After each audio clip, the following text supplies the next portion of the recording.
না অবশ্যই মনে করেন রাতের বেলা ঘুমাতে গেলে অবশ্যই তাকে মিস করি।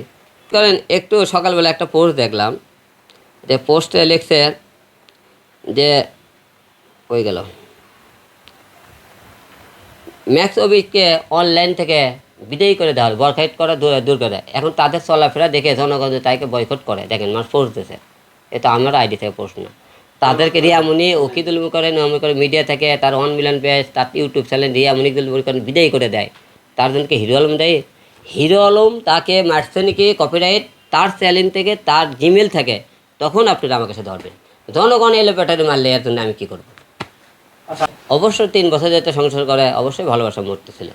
বাইরে ঘুরতে যাওয়ার কোনো মুহূর্ত মনে পড়ে বা না মিস অবশ্যই করেন? বাইরে যদি দেশ, আমরা বাইরে অবশ্যই হিরো আলম বাদ দিই, না না একদম স্বামী হিসেবেই স্বামী হিসেবে অবশ্যই সে বাইরে মনে করেন গেলে সে মনে করেন অবশ্যই খুব ভালো, যে বাইরে গেলে সে তার চলাফেরা সম্পূর্ণ ভালো, সমস্যা নেই। কিন্তু তার মনে করেন একটু অ্যাটিটিউড বেশি দেখাচ্ছে।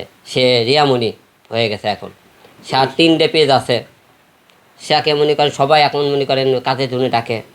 সে ভালো এবং দেখতে সুন্দর, নাচতে বলে, মানে এটা তার ভিতরে অহংকার, মানে এই অহংকারটা কাজ করে তার ভিতরে। কোন জিনিসগুলো বেশি ভালো লাগে রিয়ামনির? যদি আমরা 3টা কাজের কথা বলি, এই যে অহংকারগুলো আর মনে করেন খুব খারাপ। আর ভালো ভালো মধ্যে তো বললামই, ভালো মধ্যে তো একটু আগে বলেই দিই সব করা, কোন কোন জিনিস ভালো লাগে একটু মধুর প্রশ্ন কোনো করতে। স্মৃতি আছে কিনা আপনার সাথে? হ্যাঁ, যেটা মধু কি মধু সেটা অনেক থাকতেই পারে। একটা মধুর স্মৃতি বলেন, ঘুরতে গিয়ে যেমন মিস করেন এই মিস মুহূর্তটা? করেন, বা ওই ঘটনাটা খালি মনে পড়বে আজীবন। রিয়ামণি আপনার এই কোনটা প্রান্ত মনে থেকে অপর প্রান্ত চলে গেল, এটা মনে পড়বে না, কিনা? আমরা দেখেছি যে হিরো আলম কবি, মানে কবির ইয়েও করেছে, সেই মুহূর্তটা কিন্তু রোমান্টিক ছিল। সেই এই এরকম কোনো মুহূর্ত আছে কিনা যে রিয়ামনির এই মুহূর্তটা আমার খুব মনে পড়ে? বেশি মনে পড়ছে বা মিস করি? না অবশ্যই মনে করেন রাতের বেলা ঘুমাতে গেলে অবশ্যই তাকে মিস করি।